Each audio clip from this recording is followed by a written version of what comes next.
എല്ലാവർക്കും ഇഷ്ടമുള്ള ഒരു ഐറ്റം തന്നെയല്ലേ. എനിക്ക് പ്രത്യേകിച്ച് ഇഷ്ടം തന്നെയാണ് കേട്ടോ. അപ്പോൾ കക്ക കഴിക്കാനൊക്കെ നല്ല ഇഷ്ടമാണ്. പക്ഷേ ഇതൊന്ന് ആ കാട്ട കളഞ്ഞ് കഴുകി വൃത്തിയാക്കി എടുക്കാൻ അമ്മാതിരി പണിയായതുകൊണ്ട് എനിക്കത് മാത്രം ഒരു മടിയാണ് കേട്ടോ. അപ്പോൾ കക്ക വെച്ചിട്ടുള്ളൊരു ഐറ്റമാണ് ഞാൻ ചെയ്തേക്കുന്നത്. കക്ക നല്ലപോലെ കാട്ട കളഞ്ഞ് കഴുകി വെള്ളം വാറ്റി വെച്ചേക്കാണ് കേട്ടോ. ഇനി ഇതിലേക്ക് ആവശ്യത്തിന് ഉപ്പ്, മഞ്ഞൾപ്പൊടി, കുരുമുളക് പൊടി, അതൊരു പിഞ്ചിട്ടാൽ മതി കേട്ടോ. അതായത് ഒരു എരിവിന് വേണ്ടി മാത്രം. പിന്നെ ഒരു സ്പൂൺ വെളിച്ചെണ്ണയും കൂടി ഇട്ടിട്ട് നല്ല പോലെ ഒന്ന് മിക്സ് ചെയ്ത് വയ്ക്കുക. സ്പൂൺ വെച്ച് തന്നെ വേണമെന്നില്ല, ഞാൻ സ്പൂൺ വെച്ചിട്ട് വലിയതായിട്ട് മിക്സ് ആവാണ്ട് പിന്നെ കൈ കൊണ്ട് തന്നെ മിക്സ് ചെയ്യാറുണ്ട് കേട്ടോ. അങ്ങനെ മിക്സ് ചെയ്ത് വയ്ക്കുക. ഇനി ഞാനൊരു കലത്തിലാണ് അത് വേവിച്ചെടുക്കുന്നത്. അപ്പോൾ കലത്തിലേക്ക് മാറ്റിയിട്ട് അതിലേക്ക് ആവശ്യത്തിന് വെള്ളം ഒഴിച്ചിട്ട് വേവിച്ചെടുക്കുകയാണ് വേണ്ടത്. ഒരു 10-15 മിനിറ്റ് വേവിച്ചാൽ മതി കേട്ടോ. ചില ആൾക്കാർ കുക്കറിൽ അടിക്കുന്നവരുണ്ട്. അപ്പോൾ 1-2 വിസിലും, ഒരു വലിയ വിസിലും ഒരു ചെറിയ വിസിലായി കഴിഞ്ഞാൽ വേവും കേട്ടോ.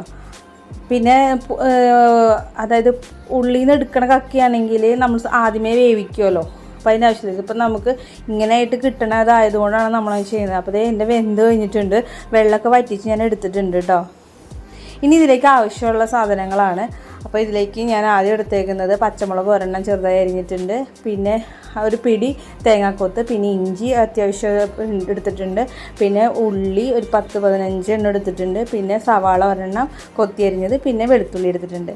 അപ്പോൾ ഇനി ജാറിലേക്ക് ഒരു പിടി തേങ്ങ ഇട്ടിട്ട് മഞ്ഞൾപ്പൊടി, മുളക് പൊടിയും, പിന്നെ പെരിഞ്ജീരകവും ചെറിയ ജീരകവും പിന്നെ കുരുമുളക് പൊടിയും കൂടി ഇട്ടിട്ട് ഒന്ന് ക്രഷ് ചെയ്തെടുക്കുകയാണ്.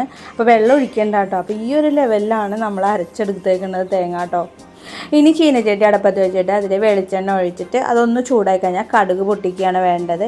ഇനി അതിലേക്ക് നാളികേരക്കൊത്ത് ഇടുക, അതേപോലെ തന്നെ ഇഞ്ചി ഇടുക, പിന്നെ വെളുത്തുള്ളി, പിന്നെ പച്ചമുളക്.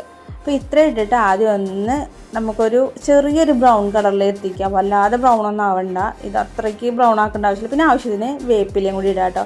എന്നിട്ട് നല്ല പോലെ ഒന്ന് മിക്സ് ചെയ്ത്, അപ്പോൾ ഇത് ഈ ഒരു പരിവാകുമ്പോൾ ഇതിലേക്ക് നമ്മൾ കൊത്തി അരിഞ്ഞ് വെച്ച സവാളയും കൊത്തി അരിഞ്ഞ് വെച്ച ഉള്ളിയും കൂടി ഇട്ട് ആവശ്യത്തിന് ഉപ്പും കൂടി ഇട്ടിട്ട് നല്ല പോലെ വാട്ടിയെടുക്കണം. അപ്പോൾ ഒന്ന് പെട്ടെന്ന് വാടാൻ വേണ്ടിയിട്ട് നമുക്കൊരു കാര്യം ചെയ്യണം, അതൊന്ന് മൂടി വെച്ച് വേവിക്കാം കേട്ടോ. അപ്പോൾ ലോ ഫ്ലെയിമിൽ ഇട്ടാൽ മതി.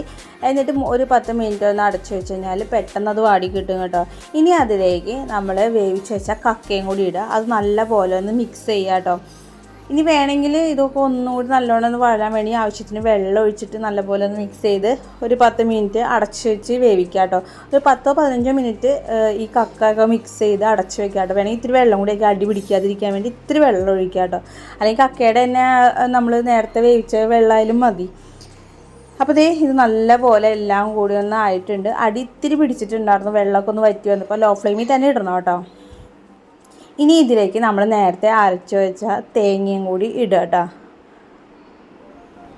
എന്നിട്ട് ഇത് നല്ല പോലെ ഒന്ന് മിക്സ് ചെയ്ത് ഒരുപാട് നേരം ഒന്നും വേണ്ട. തേങ്ങ ഇട്ട് കഴിഞ്ഞാൽ പെട്ടെന്ന് നമുക്കൊന്ന് മിക്സ് ചെയ്ത് ഒന്ന് ചൂടായി കഴിഞ്ഞാൽ എടുക്കാം കേട്ടോ. ഇത് തോരനാണ്, അപ്പോൾ പിന്നെ ഒരുപാട് നേരം തേങ്ങ ഇട്ടൊന്ന് മിക്സ് ചെയ്യേണ്ട ആവശ്യമൊന്നുമില്ല. ഒരു 1-2 മിനിറ്റ് ഒന്ന് മിക്സ് ചെയ്ത് എടുക്കാം. അപ്പോൾ നമ്മുടെ കക്ക തേങ്ങാത്തോരൻ റെഡി ആയിട്ടുണ്ട്. നല്ല അടിപൊളി ടേസ്റ്റിൽ തന്നെ കക്ക തേങ്ങാത്തോരൻ റെഡി ആയിട്ടുണ്ട് കേട്ടോ. അപ്പോൾ ചോറിൻ്റെ കൂടെ ഇത് മാത്രം മതി. ഞാൻ ഒത്തിരി കറികൾ ഉണ്ടാക്കുമ്പോഴും ഞാൻ പറയാറുണ്ട് അത് ഒരെണ്ണം മാത്രം മതി അത് കഴിക്കാനായിട്ട്. അപ്പോൾ അത്രയും ടേസ്റ്റി ആയിട്ട് തന്നെ നമ്മൾ ഓരോ കറികൾ ഉണ്ടാക്കുന്നത്. അപ്പോൾ ഇതെല്ലാവരും ഒന്ന് ട്രൈ ചെയ്ത് അഭിപ്രായങ്ങളൊക്കെ കമൻറ്റ് ബോക്സിൽ അറിയിക്കാൻ മറക്കരുത്. നമ്മുടെ കൊച്ചു കുഞ്ഞുങ്ങൾക്ക് വരെ ഒത്തിരി ഇഷ്ടപ്പെടുന്ന ഒരു തേങ്ങാത്തോരനാണ്. ഒരുപാട് എരിവോ അങ്ങനെ ഒന്നുമില്ല, മിതമായിട്ടാണ് എല്ലാം ഇട്ടേക്കുന്നത്. പിന്നെ തേങ്ങാക്കൊത്തൊക്കെ വരുമ്പോൾ ഇത്തിരിയും കൂടി ടേസ്റ്റാണ്. ചോറിൻ്റെ കൂടെ ഇത് മാത്രം മതി, അത്രയും ടേസ്റ്റിൽ തന്നെ കിട്ടും. പിന്നെ അത് പിറ്റേ ദിവസത്തേക്കൊക്കെ ആണെങ്കിൽ ഒന്നും കൂടി ചൂടാക്കുമ്പോൾ ഇത്തിരിയും കൂടി ഡ്രൈ ആകുമ്പോൾ അതിലും ടേസ്റ്റാണ്.